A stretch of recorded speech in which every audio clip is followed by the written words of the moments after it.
Halo teman-teman Info Fotografi, apa kabarnya? Semoga dalam keadaan sehat selalu. Saya Ence Cim dan hari ini sayang sekali saya tidak bisa menemani teman-teman untuk live show karena saya harus menemani Isan, istri saya, untuk ke kondangan temannya ya. Sebagai suami yang baik, tentunya saya harus menemani dia ya. Nggak enak juga kalau saya live show terus dia pergi sendiri ya. Nanti apa kata orang ya. Hari ini tetap saya siapkan satu video untuk teman-teman yang idenya sepertinya menarik, bukan hanya untuk teman-teman yang pemula dalam fotografi, tapi juga menurut saya justru cocok juga untuk teman-teman yang sudah lama berkecimpung di fotografi, baik secara amatir, penggemar fotografi, ataupun secara profesional. Karena kadang-kadang saya mendapatkan sedikit curhat ya dari teman-teman yang sudah lama menggeluti fotografi, tapi kok mereka merasa bahwa perkembangan fotografi mereka itu rada stagnan ya, alias tidak terlalu berkembang. Kalau dia lihat foto-fotonya dari dulu sampai sekarang, kok kayaknya sama aja, dan dia mungkin merasa sudah sedikit bosen ya, kayak misalnya mengulang hal-hal yang sama, terutama kalau misalnya profesional kan, misalnya contohnya wedding lah, fotonya itu aja ya. Jadi gimana supaya kita bisa lebih bagus, dan apa sih sebenarnya penyebabnya kenapa kita bisa stuck? Memang banyak yang membuat kita bisa stuck atau tidak berkembang. Tapi yang salah satu faktor yang penting menurut saya yang saya akan bahas di video ini adalah soal fotografer banyak yang mengulang-ulang fotonya atau membuat foto yang klise ya. Klise itu adalah sebuah ide atau gagasan yang sering sekali digunakan orang untuk membuat karya, ya termasuk fotografi. Jadi kalau kita lihat, misalnya kita foto jalan-jalan, itu kita lihat banyak sekali foto-foto yang biasanya seperti foto-foto di dalam kartu pos. Misalnya kita foto ke Monas, misalnya ya Monasnya seperti ini, kemudian kita foto ke Bromo misalnya, terus kemudian kita lihat fotonya ya kurang lebih seperti itu, mirip-mirip aja sebenarnya. Yang membedakan mungkin adalah cuacanya, warnanya, tapi angle-nya itu mirip-mirip karena tempat motretnya juga spot-spotnya itu aja. Nah, kalau kita juga terjebak dengan klise, kita foto-foto kita semuanya sama dengan foto-foto orang lain atau foto-foto yang biasa di kartu pos, ya otomatis foto kita itu jadi terasa kurang menarik, meskipun ya bagus juga, cuman karena banyak sekali orang yang memotret di spot yang sama, pastinya foto kita itu kalau diadu dengan fotografer yang lain, yang mungkin dia datang di kondisi yang lebih tepat, misalnya cuacanya lebih bagus, terus kemudian formasi awannya lebih dramatis, tentunya kita akan urutannya akan dibawa banget gitu, tidak akan menarik, dan orang-orang yang melihatnya juga, aduh saya sudah pernah lihat foto seperti itu, gimana kita bisa menonjol ya kan seperti itu. Nah, dulu bahkan saya sempat pergi ke India, ke Taj Mahal, dan waktu saya masuk langsung saya ditawari oleh guide-nya yang ada di dalam sana untuk mengantar saya ke spot-spot khusus yang dimana katanya kalau saya berdiri di spot itu hasilnya itu akan bagus ya dari angle-angle itu. Jadi saya tidak perlu repot-repot mencari. Nah, bayangin setiap turis yang ke sana akan ditawari seperti itu, dan saat saya melihatnya, oh ternyata bukan hanya guide itu menuntun ke tempat yang populer, yang memang bagus ya, tapi di bawah juga ada tanda di mana ada lambang seperti kamera gitu, dan katanya shoot here gitu. Jadi ibaratnya bayangin, kalau semua turis-turis melakukan hal yang sama, apa spesialnya foto kita lagi? Jadi kita foto juga hasilnya ya akan sama, tidak ada khasnya. Gimana kita bisa semangat dalam memotret? Dalam travel fotografi, selain foto-foto landmark, saya juga mendapati banyak juga teman-teman yang memotret orang-orangnya, people ya. Itu bagus banget sebenarnya foto orang. Tapi kebanyakan yang saya lihat adalah foto orang berdiri dengan tegak, kaku, dan menatap kamera dengan pandangan yang kosong, dengan ekspresi yang kaku sekali ya, dan dengan latar belakang yang eksotik, misalnya di belakangnya ada landmarknya ya, ada pemandangannya atau ada arsitektur dan sebagainya yang menunjukkan dia di mana. Memang itu tidak ada salahnya, cuma kalau kita mau lebih bagus tentunya ya itu hal yang membosankan. Apalagi kalau kita foto-foto orangnya kemudian dia bergaya seperti senyum yang dipaksakan, terus bergaya-gaya seperti ini. Terutama anak-anak kecil itu sering sekali suka bergaya seperti itu, dan menurut saya itu klise banget gitu. Jadi sebaiknya gimana? Menurut saya kalau kita travel, kita jangan hanya terpusat atau menghabiskan terlalu banyak waktu untuk motret landmarknya saja. Menurut saya yang saya lebih tertarik adalah kita jalan-jalan di gang-gang yang sempit, di back street-nya itu, kemudian kita cari detail-detail, mungkin ada kalau misalnya kita ketemu orang, bagaimana kehidupan orang tersebut yang real, dan kemudian secara candid saya ambil, dan juga interaksi antar warganya seperti apa. Menurut saya itu lebih menarik daripada kita minta orang yang kita suka untuk berpose buat kita, karena mereka kebanyakan bukan model, jadi waktu mereka berpose itu akan sangat kaku dan kita nggak bisa melihat ekspresi atau kehidupan mereka yang sebenarnya. Dalam street photography, suatu jenis fotografi yang tentunya saya suka sekali karena bisa dilakukan di mana saja, kapan saja, dan saya tahu bahwa teman-teman yang di sini juga sangat senang ya dengan street photography. Saya juga menemukan banyak banget klise. Misalnya contohnya, itu banyak sekali foto-foto yang dimana pemandangannya mungkin minimalis atau menarik ya, bisa jadi misalnya tembok yang warnanya kuning atau merah, dan kemudian ada orang lewat kemudian difoto misalnya kayak gitu. Itu sangat membosankan sekali ya gak? Kalau kita lihat pertama, oh keren banget ya, ada minimalisme, terus ada orang lewat jalan kaki atau gimana. Tapi lama-lama itu menjadi boring.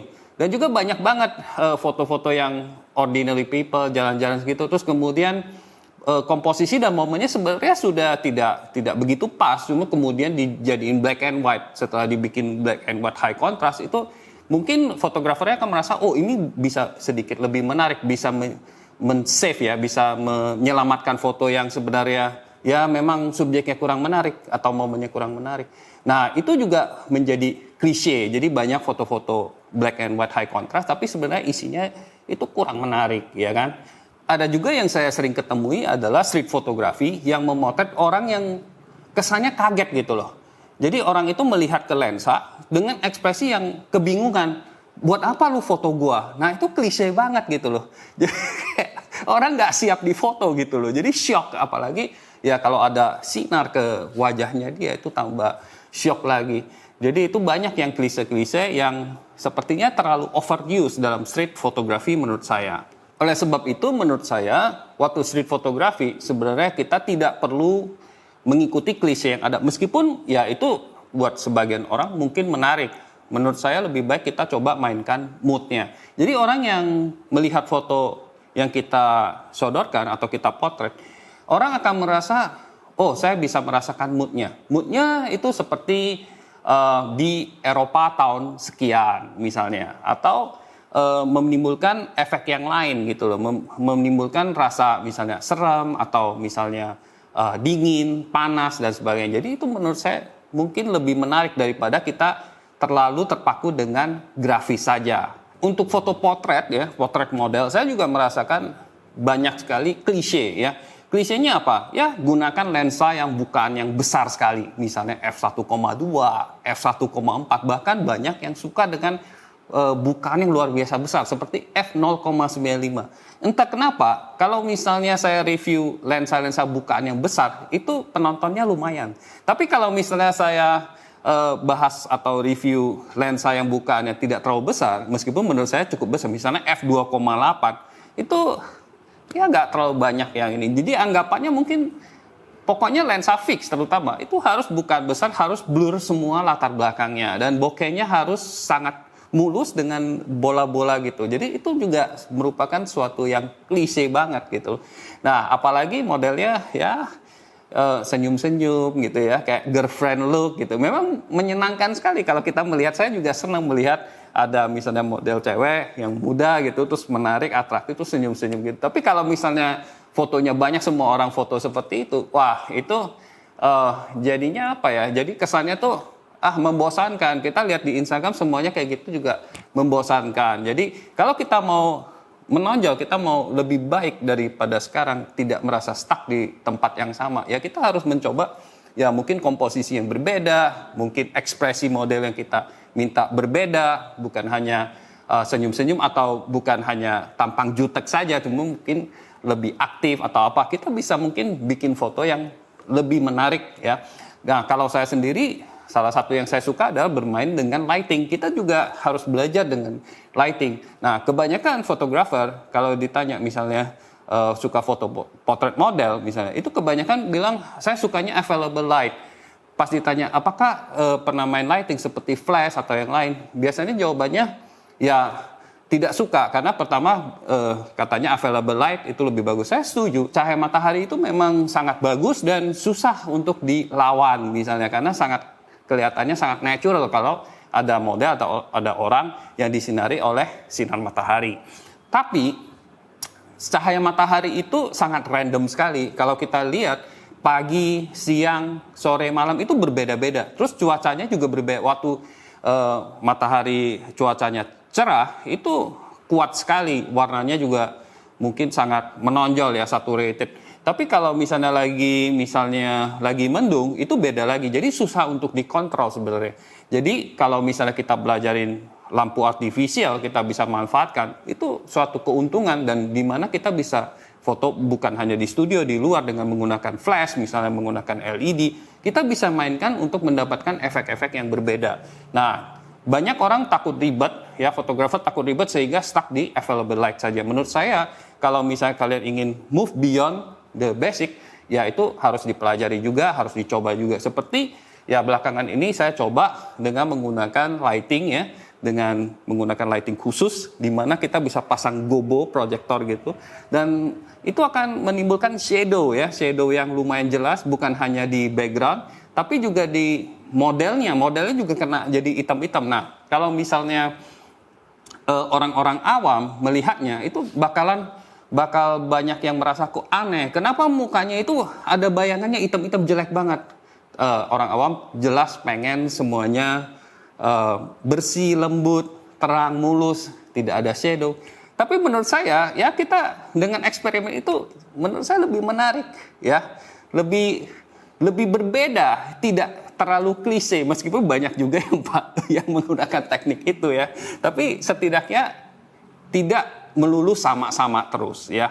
Itu yang saya ingin tekankan di sini. Sebenarnya saya ngomong gini bukan karena saya anti klise atau saya tidak pernah foto yang klise.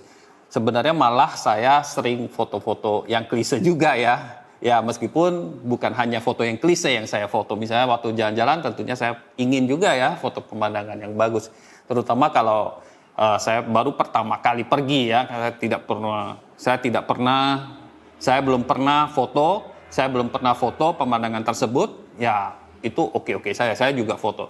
Dan foto-foto klise juga bagus untuk teman-teman yang baru belajar, mungkin ingin belajar gimana pengaruh dari aperture, shutter speed, ISO terhadap hasil gambar dan masih eksperimen, itu bagus banget. Jadi istilahnya kita memang proses belajarnya kita meniru, kemudian setelah kita bisa, nah itu kita jangan terus-menerus meniru, nanti akibatnya foto kita sama persis sama guru kita misalnya atau orang yang ditiru. Nah kita harus menemukan bagaimana caranya kita modifikasi, kita bisa tambahin bumbu misalnya kalau kita masak supaya masakan kita atau karya kita itu berbeda sehingga kita tidak stuck di tempat yang sama.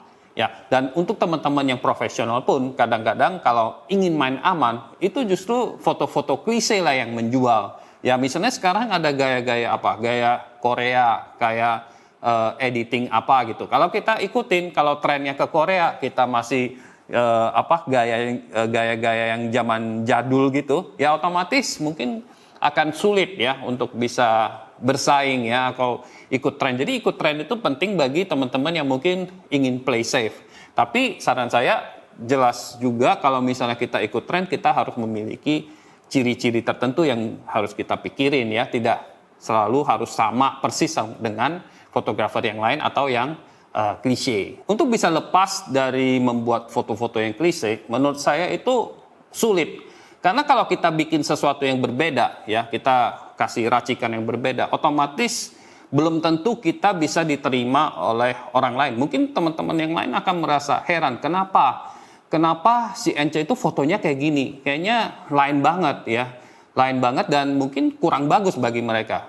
Justru menurut saya, kalau kita meninggalkan klise, 70% orang akan merasa foto kita kurang bagus atau kurang menarik dan kita akan mendapatkan like yang lebih sedikit misalnya kita post ke Instagram karena tidak umum, tidak seperti teman-teman yang lain.